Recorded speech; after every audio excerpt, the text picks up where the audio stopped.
Je suis Jonathan Poulain, je suis le candidat conservateur dans Beau-Sud. Je suis un jeune avocat de 30 ans. Moi, j'ai grandi à Saint-Honoré-Chenley, qui est une petite municipalité de la circonscription. J'ai étudié ensuite à la polyvalente Bélanger de Saint-Martin. Je suis un patriote. Puis après, j'ai été fait ma technique en comptabilité et gestion au cégep de Beauce-Appalaches. Donc, je suis un condor. Par la suite, j'ai quitté la région pour aller faire mes études. J'ai eu la chance d'étudier dans plusieurs universités. J'ai étudié à l'Université d'Ottawa, à l'Université de Genève en Suisse, à l'Université de Montréal où j'ai complété mon Juris Doctor. J'ai commencé ma pratique d'avocat en pratique privée dans les cabinets d'avocats, principalement à Montréal. Donc, j'ai fait du litige, de la vente, fusion-acquisition de l'entreprise. Et depuis environ 3 ans et demi, là, je travaille dans un contentieux d'une grande institution financière. Donc, je fais du litige, litige bancaire et des dossiers en matière de protection de la vie privée et protection des renseignements personnels.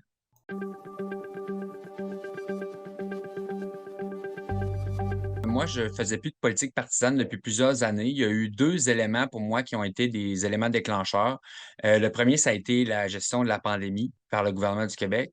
Je viens de mentionner, j'étais un avocat qui pratiquait en droit de la vie privée, là, donc j'ai trouvé qu'à plusieurs égards, on mettait la barre assez basse pour enfreindre certains droits et libertés ou des acquis qu'on croyait qu'on avait comme immuables au Québec. Donc ça a été, je dirais, la première bougie d'allumage. La deuxième, ça a été toute la gestion étatique du coût de la vie. On le sait, tout coûte de plus en plus cher. Les gens ont de la difficulté à arriver. Et le gouvernement, j'ai trouvé qu'il a baissé les bras. Il a offert un chèque de 500 qui n'a pas vraiment aidé personne, mais qui a quand même coûté 3,8 milliards à l'État. Les gens continuent de voir le renouvellement de l'hypothèque, ça coûte plus cher. Donc, j'ai décidé de m'intéresser à la plateforme des conservateurs. Je trouvais que c'était ceux qui redonnaient le plus de liberté financière aux gens. J'ai découvert aussi Éric Duhem, l'homme politique. J'ai décidé d'aller, je voulais défendre les couleurs de ce parti-là, puis moi, je ne me voyais pas le faire ailleurs que chez nous en Beauce, où j'ai grandi, où j'ai les valeurs qu'on m'a inculquées, le travail, la persévérance et aussi ma famille est pratiquement encore toute ici. Donc, c'était de défendre les couleurs du parti et je ne pouvais pas le faire ailleurs que chez moi, dans mon coin de pays.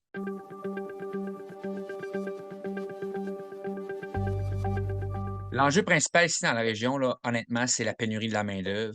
Moi, j'ai fait le tour là, de toutes les 24 municipalités là, de la circonscription de Beau-Sud, des entreprises. Je suis allé dans les moulins ici, dans les usines, dans les manufactures.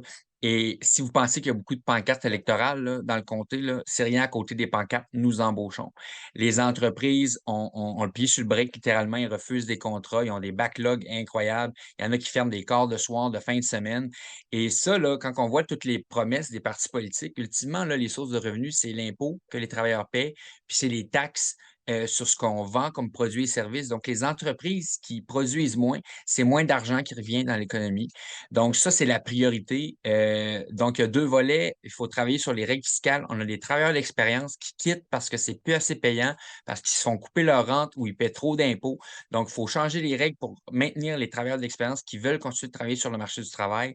Nos étudiants aussi, on en a beaucoup dans nos restaurants, dans nos commerces au détail, qui sont moindrement admissibles au programme de prêts et bourses, se font couper s'ils travaillent un 10-15 heures. Il faut changer ces règles-là pour que toute notre force de travail nous aide au Québec. Et par la suite, il faut travailler sur l'arrivée de nos travailleurs étrangers, l'intégration. On en a cruellement besoin en région. Donc, ça, c'est vraiment l'enjeu prioritaire, la pénurie de main-d'œuvre en Beauce.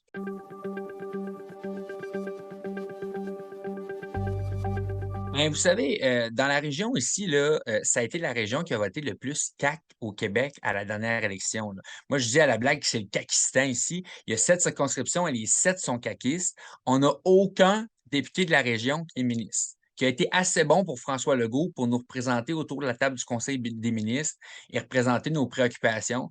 Donc, je pense que les gens ont besoin d'avoir un représentant de la Beauce au Parlement au lieu d'avoir un représentant d'un parti politique dans la Beauce.